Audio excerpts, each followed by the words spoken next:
Historically on this channel, I've focused on discussing NBA players, with an occasional nod to top college prospects.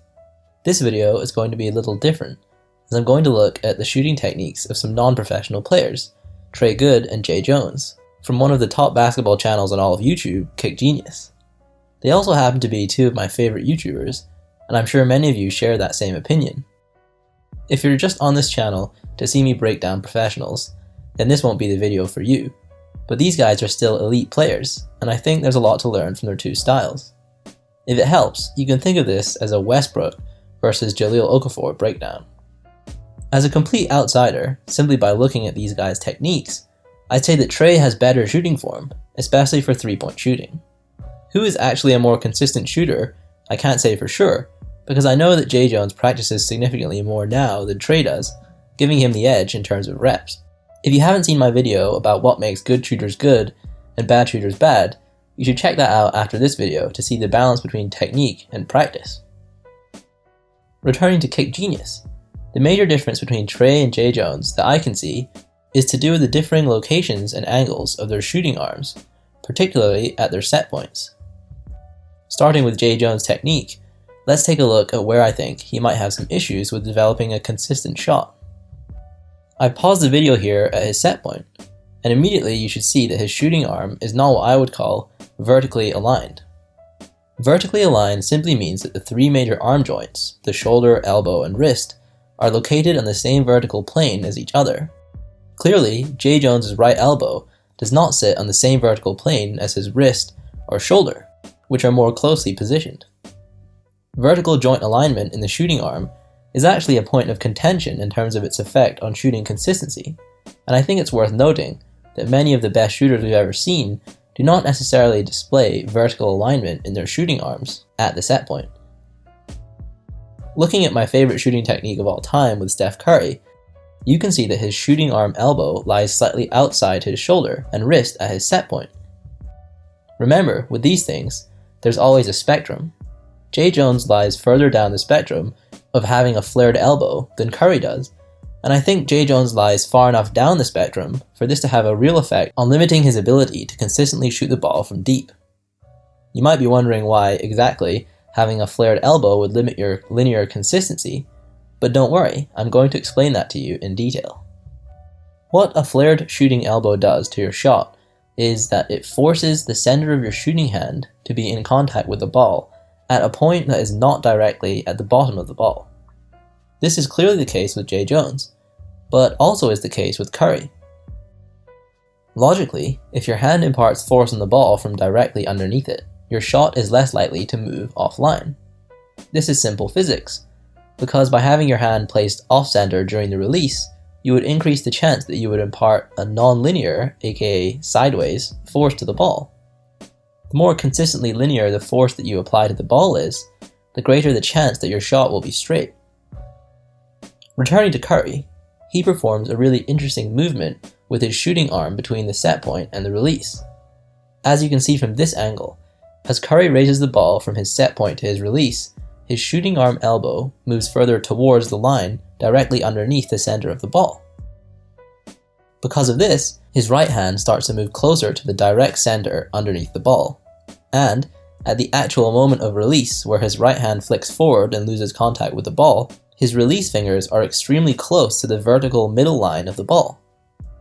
Remember that his hand isn't actually moving across the surface of the ball, but rather the ball itself is rotating ever so slightly in his hands as his elbow tucks in, such that his palm moves from the lower right edge of the ball to directly underneath it. It is this movement that allows Curry to have one of the most consistently straight shots, despite having a flared elbow at his set point. Moving back to Jay Jones, I think that he doesn't complete this slight rotation in time for his shot to be consistently straight. As you can see from this wide open three, as the ball starts to lose contact with his right palm as he flicks his hand forward to perform the release, his hand is still slightly off-center in terms of how it contacts the ball. This is because his right elbow maintains a significant amount of flare even as he completes the release portion of the shot.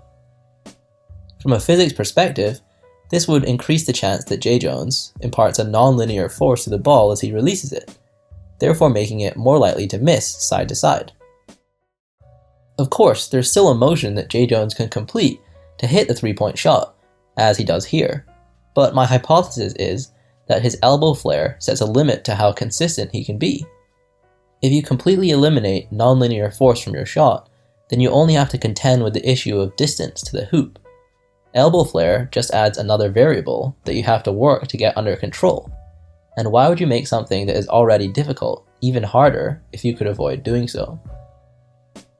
The conclusion from Jay Jones and Curry's examples is that while having a flared elbow at your set point does not necessitate that you're an inconsistent shooter, if you don't bring this flare in and move your palm back underneath the ball before you release it, you could be limiting your shooting potential. Again, this doesn't mean that you can't be a good shooter from an objective sense, like I'm sure Jay Jones is, but it probably will make you worse than if you had eliminated significant elbow flare. Thankfully, we don't have to go very far to find someone who has very little elbow flare and therefore a linear shot in Trey Good. Pausing at his set point, the difference is clear to see. Trey's right elbow is far closer to the vertical linear plane of the center of the ball, and as a result, his right hand is placed very close to being directly underneath the ball, even at his set point. Trey even lies further to the directly underneath point of the spectrum than Curry. This means that as Trey raises the ball from his set point to his release point, there's no need for the ball to rotate slightly to allow his elbow to come in and for his palm to move underneath the ball. His arm joints are simply already aligned. As a result, Trey has a far more linear shot than Jay Jones, and I would guess that if these two guys practiced the exact same amount, Trey would be a better shooter, because of this reason alone. Now that I've discussed the main difference that I can see between the two, I want to talk about something that they do the exact same that I think is good in terms of the technical side of shooting. I've always talked a lot on this channel about what I call release timing, where I refer to the timing of the release relative to the player's jump. Both Trey and Jay Jones utilize great release timing, and Jay Jones in particular shows how you need to adjust your jump and release timing to the situation that you find yourself in during a game, whether that's one-on-one, two-on-two, or any other competitive form of basketball. You'll notice that Trey and Jay Jones release the ball as they're rising from their jumps when they're shooting.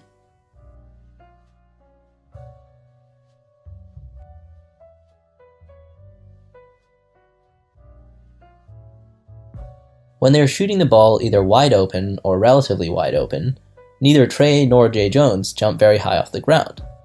Despite the fact that they don't jump high off the ground, because they release the ball as they're still rising from their jumps, they maintain great power in their shots.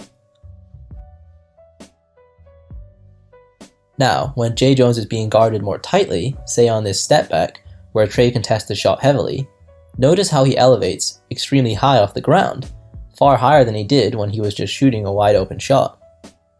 In this new situation, Jay Jones' release timing changes very slightly, and he instead releases the ball at the apex of the jump before falling back to the ground. This is a more traditional jump shot, one that we see the likes of Derrick Rose or Russell Westbrook carrying out in the NBA. This kind of release timing, combined with an explosive leap, is the kind of shot that you need when you take contested mid-range jump shots. However, remember that this kind of timing is possible from mid-range because you don't need the added power from your legs that you get from a low jump early release timing method that Jay Jones and Trey exemplify in their wide open shooting. When you try to utilize the later release timing and higher jump height from 3-point range, you'll find that the lack of power from your legs that is actually being transferred to the ball will make 3-point shooting very hard indeed. The further from the basket you get, the harder it is to use this kind of timing and still comfortably reach the basket with your shot. So, to recap, both Jay Jones and Trey Good exemplify great release timing in different situations in basketball. I think that Trey has better upper body mechanics than Jay Jones, but it's fair to say that Jay Jones is still a good shooter because of the amount that he's practiced throughout his life, proving that minor shooting technique flaws will not necessarily prevent you from being a good basketball player. Although I assume that you're already a KickGenius fan if you're still watching this video, I'd urge you to subscribe to their channel to help them hit their goal of 1 million subscribers. And finally, I have a few different video ideas for my next video, and I want you to comment below which one you'd like me to make next. Option 1 is a Trae Young shooting form breakdown or general analysis. Option 2 is a Kyle Kuzma shooting form breakdown, and option 3 is a video about Lonzo Ball's lack of scoring production so far in the NBA. If you have any further questions about shooting technique, then follow me on Instagram and message me over there, because I don't have time to read all the lengthy comments on YouTube. Thanks for watching, and I hope you enjoyed this video.